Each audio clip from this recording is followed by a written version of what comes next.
Have you ever found yourself wide awake at 2 a.m., lying there, eyes open, body tired, but your mind just won't stop spinning? You shift your pillow. Adjust the blanket. One side. The other. Still awake. You hear the fan hum, maybe the distant tick of the wall clock. Minutes stretch into hours, and you wonder, why can't I just fall asleep?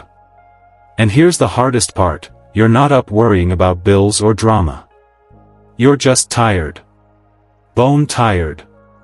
But sleep? It feels like a stranger. If that sounds familiar, you're not alone. Millions of older adults, people just like you, struggle with falling asleep. Not because they're not tired, but because their body just won't cooperate anymore. And maybe you've tried things already. Warm milk. Classical music. Turning the lights down early. But somehow, nothing really works the way it used to. And that can feel frustrating, even scary. Because deep down, you know, sleep isn't just rest. It's recovery. It's healing. It's what keeps your heart strong, your mind sharp, and your mood steady. When you don't sleep well, the days get foggier. You might forget where you left your keys.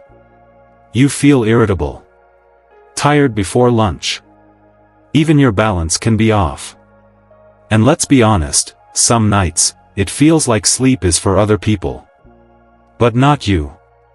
Not anymore. That's where this video comes in. Because today, I'm going to walk you through a gentle, science-backed method that can help you fall asleep in just 5 minutes. Yes, 5. And no, it's not medication. It's not some new gadget or expensive tea. It's something beautifully simple. Something your body already knows how to do, but just needs to remember. By the end of this video, you'll have a calming bedtime routine you can start tonight, and with a bit of consistency, it might just change the way you sleep, and how you feel during the day. So, stay with me. We'll cover 5 steps, each one designed specifically for older adults. Steps that work with your aging body, not against it.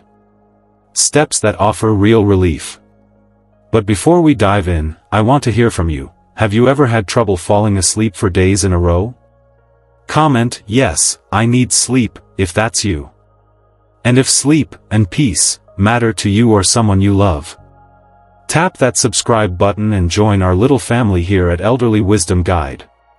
Because here, we believe that rest is wisdom too. Ready to finally feel rested again? Let's begin. Step 1.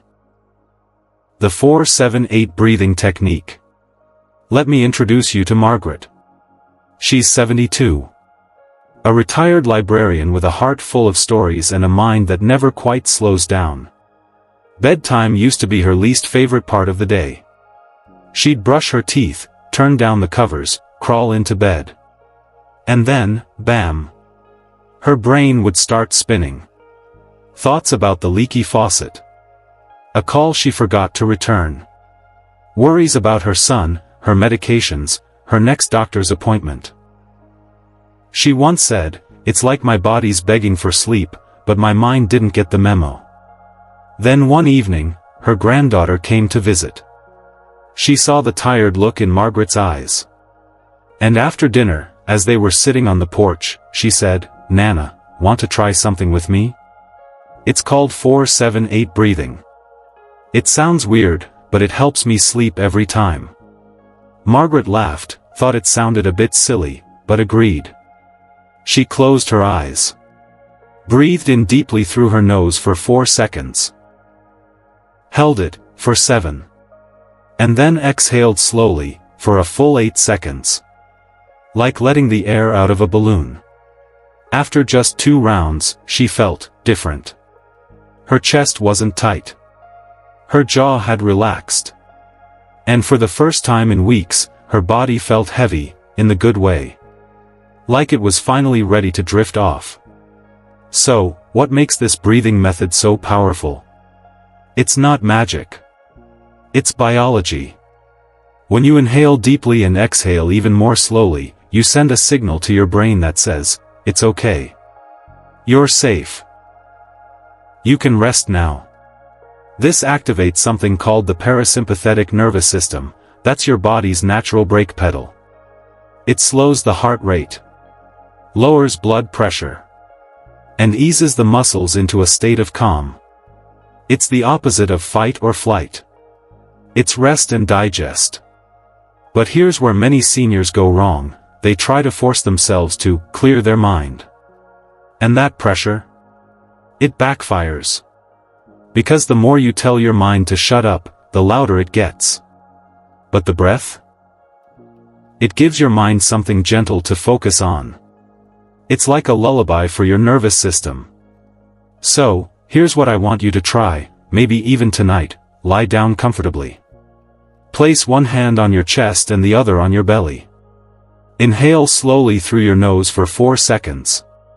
Hold your breath, not tight, just still, for 7. Then exhale slowly and completely through your mouth for a full 8 seconds. Like you're fogging up a mirror. Repeat that cycle 4 times. You might feel a little lightheaded at first, that's normal. But with each breath, your body will begin to sink. Your mind will quiet. And if you're like Margaret, you might not even make it to the 4th round. But breathing is just the beginning. Because what you do in the hour before bed, that can make or break your sleep. Step 2, the worry journal trick. Let me tell you about James. James is a quiet man in his late 70s. He lost his wife a few years ago, and since then, sleep has become, well, complicated. He used to fall asleep beside her to the soft hum of the radio and the comfort of shared silence. But now, he'd lie awake in a room that felt too quiet, too still, too loud with thoughts. Every night around 2 a.m., like clockwork, he'd wake up. Eyes wide open. Heart lightly racing. Mind buzzing with thoughts that didn't make much sense during the day. But at night? They felt heavy. Urgent. Endless. He'd wonder, did I turn off the stove? Did I take my blood pressure pill this morning? Why didn't my daughter call today? What if I forget to pay the water bill? Over and over again. James tried breathing. He tried prayer. He even tried counting sheep. But nothing seemed to turn the volume down on his mind. Then one day at a senior wellness group, someone mentioned the idea of a worry journal. It sounded too simple to work, but he figured, why not? So that night, before crawling into bed, James sat at the kitchen table with a cup of warm tea and a cheap spiral notebook. He wrote down everything he was thinking about. Big things. Small things. Silly things. Even the, "I hope it doesn't rain tomorrow," kind of things. It only took 3 minutes. He closed the notebook, set it beside the lamp, and went to bed. That night, for the first time in a long while, 2 a.m. came and went. And James? He stayed asleep. Here's the science behind why that worked.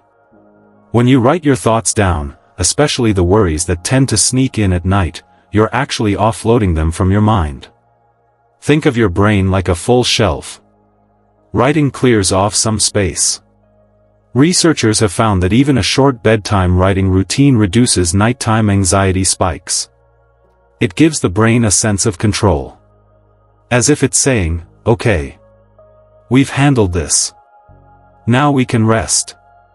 But here's what many seniors mistakenly believe. They think waking up with racing thoughts is just part of getting older. It's normal, they say. I guess that's just how it is now. But that's not entirely true. Yes, our sleep patterns shift as we age. But persistent mental noise at night? That's not just aging, it's stress.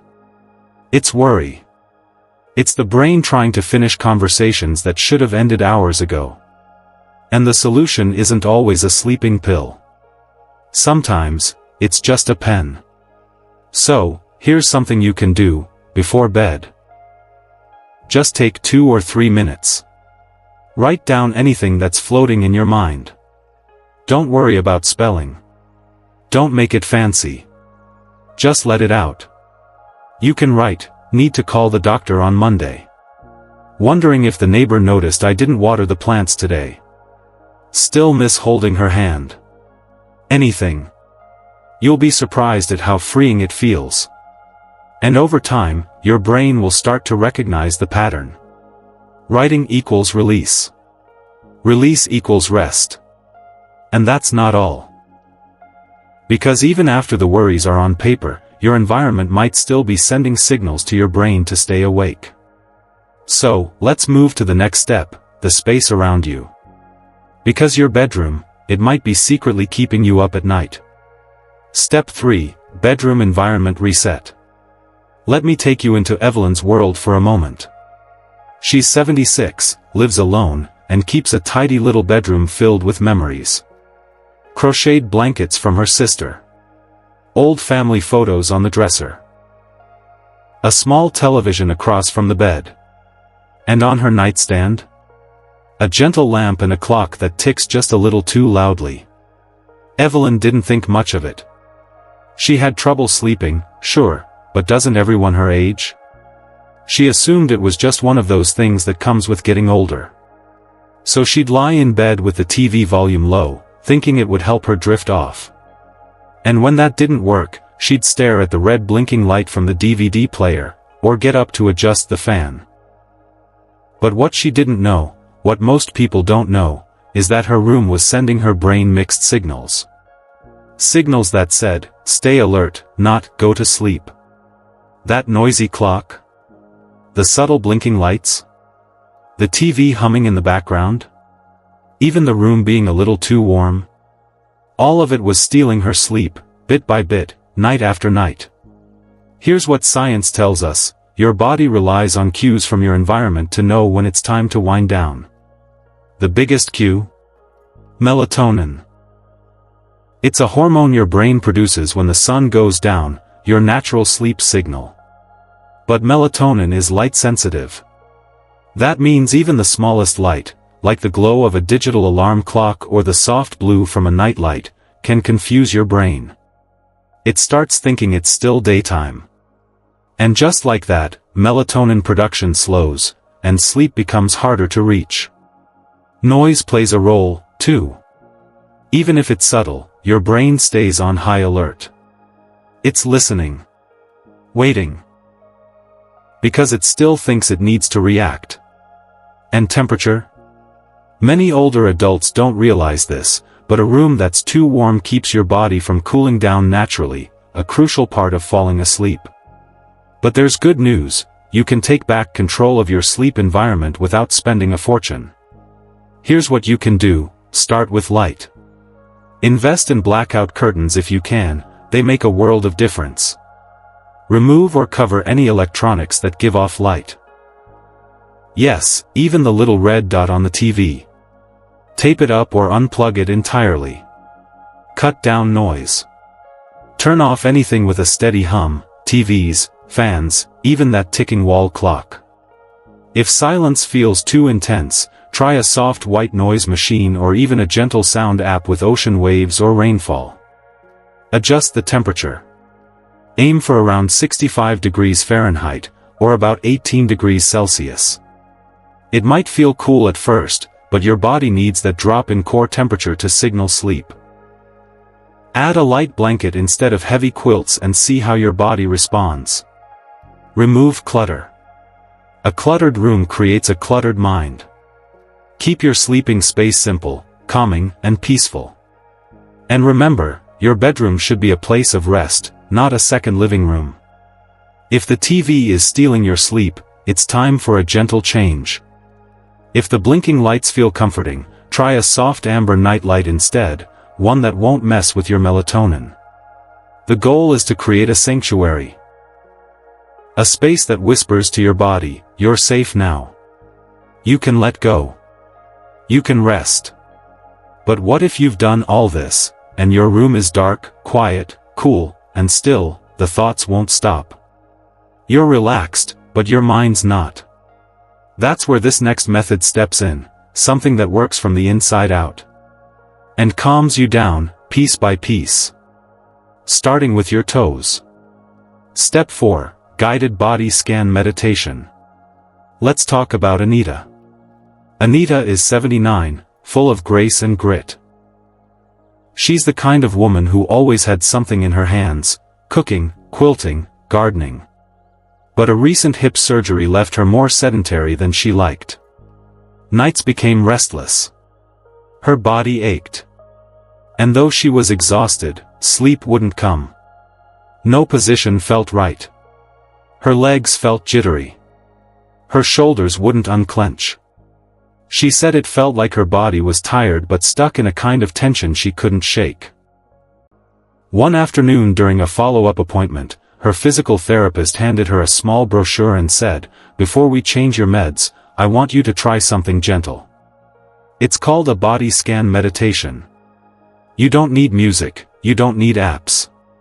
Just your attention." Anita chuckled. "I can't meditate. My mind's like a busy train station." The therapist smiled and said, "That's exactly why it works." That night, Anita gave it a try. She laid back on her bed, lights low, no distractions.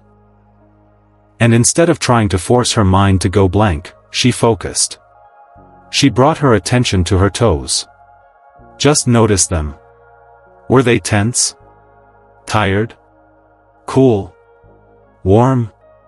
Then she moved up to her feet, her ankles, calves. One body part at a time, scanning gently, not to judge, but just to notice. And somewhere around her shoulders, she stopped noticing altogether. She had drifted off. You see, body scan meditation isn't about controlling your thoughts. It's not about silence or some perfect Zen state. It's about awareness. Bringing gentle attention to different parts of your body, without trying to fix anything. Scientifically, what's happening is this: you're turning your mind spotlight away from racing thoughts and toward physical presence. As your attention moves from body part to body part, your nervous system starts to settle. Muscle tension eases. Breathing slows. Your brain shifts from thinking to feeling. And in doing so, it lets go. This gradual shifting of focus creates a cascade of relaxation. It's like telling your brain, "We're safe now. We can rest." But here's the mistake many people, especially seniors, make when it comes to meditation. They think it means sitting cross-legged, chanting, or thinking of nothing. But that's not what this is. You don't have to clear your mind. You don't have to breathe in any special way. You don't even have to get out of bed. All you do is notice. So, here's how to try it tonight. Lie down on your back. Let your arms rest comfortably. Close your eyes, gently. Now bring your awareness to your toes. Can you feel them? Are they tense? Relaxed? Then move your attention slowly upward. Feet. Ankles. Calves. Knees. Thighs. Hips. Lower back. And so on, until you reach the top of your head. If your mind wanders, that's okay. Just gently return your attention to the body. You don't need to make anything happen. You just need to notice. It's in this quiet noticing that your body finds peace. And over time, this simple nightly ritual can become the bridge between wakefulness and rest. A signal to your brain that the day is done. That you've done enough. And now, it's time to let go. But what if none of this works right away? What if your mind still wants to fight sleep? That brings us to the most surprising trick of all, one that seems like it shouldn't work. But it just might be the key to finally falling asleep. Step 5. Reverse psychology sleep. Now let me introduce you to Peter. Peter is 81. A kind soul, sharp as a tack, with a quiet wit and a fondness for crossword puzzles. But sleep? That had become his greatest puzzle of all. He'd done everything right, or so he thought. He stopped drinking coffee after noon. He dimmed the lights in the evening. He even tried meditation and breathing exercises. But still, there he was. Lying in bed for hours, eyes wide, heart a little restless, waiting for sleep that just wouldn't come. And the worst part? The more he tried to sleep, the more awake he felt. He'd lie there, telling himself, "Come on, Peter, just fall asleep. You need it. You have to sleep." But night after night, nothing. Until one day, his doctor said something strange. "Peter, have you tried not sleeping?" He laughed, confused. "What do you mean, not sleeping?" "That's the problem, I'm not sleeping." But his doctor smiled and explained, "It's a method called paradoxical intention. The more pressure you put on your brain to sleep, the more it resists. But if you remove that pressure, if you say, 'I'm just going to rest,' or even, 'I'll try to stay awake,' your brain stops fighting. And sleep can come naturally." Peter was skeptical. But that night, he gave it a shot. He laid in bed with his eyes slightly open. He didn't close them tightly like he usually did. He didn't tell himself to sleep. He just let his body relax. He said in his mind, "I'm not sleeping. I'm just lying here. Just relaxing. Just being." And to his surprise, something shifted. The pressure lifted. The mind chatter softened. And before he knew it, morning came. Now here's why this works. When you try too hard to fall asleep, your brain actually switches into performance mode. It starts judging, calculating, getting anxious about how many hours you have left. You've probably had those nights. "If I fall asleep now, I'll get 6 hours, wait, 5, oh no, 4, that mental countdown. It keeps your stress hormones high. And that keeps you awake. But when you use reverse psychology, when you stop trying to fall asleep and just aim to rest, you take the pressure off. It tells your brain, there's nothing to prove. No need to perform. Just rest." And that's when your body naturally does what it was made to do. So, here's how to try it. Tonight, when you go to bed, don't try to sleep. Instead, say something to yourself like, "I'm just going to rest." Or, "I'll let my body relax." Sleep will come if it wants to. You can even keep your eyes gently open, not staring, just relaxed. Breathe slow. No pressure.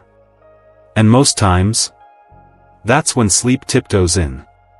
It's strange, I know. But it works. Because the truth is, your body wants to sleep.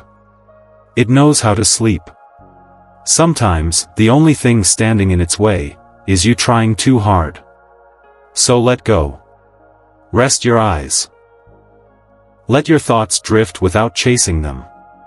You don't need to fall asleep. You just need to allow rest. And these tools, this breathing, journaling, adjusting your room, scanning your body, even tricking your brain with reverse psychology, they're not just about sleeping. They're about peace. About reclaiming your evenings. About feeling safe, and calm, and whole again, when the world goes quiet. Because the night should be a time of rest, not of wrestling. And you, dear friend, deserve to drift off with ease, not effort.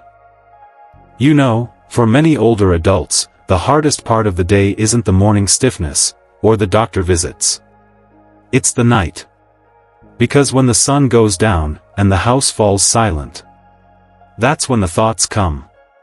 That's when the aches feel louder. That's when the loneliness creeps in. And when sleep won't come, it doesn't just feel frustrating, it can feel deeply, achingly isolating. Like the whole world has drifted off, and left you behind. You lie there, hearing the stillness, feeling the weight of the dark hours stretch longer and longer. And sometimes, it starts to feel personal. Why can't I sleep like I used to? What's wrong with me? If you've ever felt that, you are not alone. And more importantly, you are not broken. Because now you know. You're not helpless in the night. You're not at the mercy of your insomnia. You have tools. Gentle tools. Proven tools. Things you can reach for, not pills or gadgets. But simple practices rooted in understanding your body and calming your mind. And maybe tonight won't be perfect. Maybe you'll still toss a little. Maybe your mind will wander. But you'll have something new in your pocket. And that makes all the difference. So, I want to gently challenge you, pick just one of these methods. Maybe it's the 4-7-8 breathing. Maybe it's the worry journal. Maybe it's simply saying to yourself, I'm just here to rest. Try it tonight. Notice how your body responds. Then try it again tomorrow. And the next day. Because change doesn't always come overnight. But it does come. And most importantly, please hear this, you don't have to figure it all out alone. This journey you're on, it's one many of us walk. And right here, on this channel, we walk it together. You're not just a viewer. You're part of a community that sees you, that honors your experience, and that wants peace for you in your quietest hours. So, breathe deep. Lay your burdens down for tonight. Let the kindness you show others turn inward now. You deserve rest. You deserve peace. And it's never too late to reclaim it. So, let's take a quick moment to recap, just in case you want to try something new tonight. We talked about the 4-7-8 breath, a powerful, natural rhythm to calm your body. We explored worry journaling, giving your mind a place to unload so it can finally rest. We reset your bedroom environment, because your sleep space should feel like a sanctuary. We practiced a guided body scan, moving gently from toe to head, releasing tension and thoughts. And we tried a little reverse psychology, giving your brain permission not to sleep, and letting go of the pressure. Now, I'd love to hear from you. Which of these will you try tonight? Or maybe you have a sleep trick of your own, something that's helped you, even once. Drop it in the comments below. You never know, your words might help someone else finally get a good night's rest. And if even one part of this video brought you comfort or clarity, please click the like button. It helps others find this content, and it tells me these stories are reaching the hearts that need them. And if you haven't already, go ahead and subscribe to Elderly Wisdom Guide. Every day, we share peaceful, practical, and heartfelt advice just like this, because growing older doesn't mean growing alone. It means growing together, wiser with every step. So, dear friend, as you head into your evening, take a breath. Give yourself permission to rest. Sleep is not a luxury, it's a gift. And it's never too late to receive it. May tonight bring you peace, may tomorrow greet you gently, and until next time, stay kind to yourself, and I'll see you in our next video.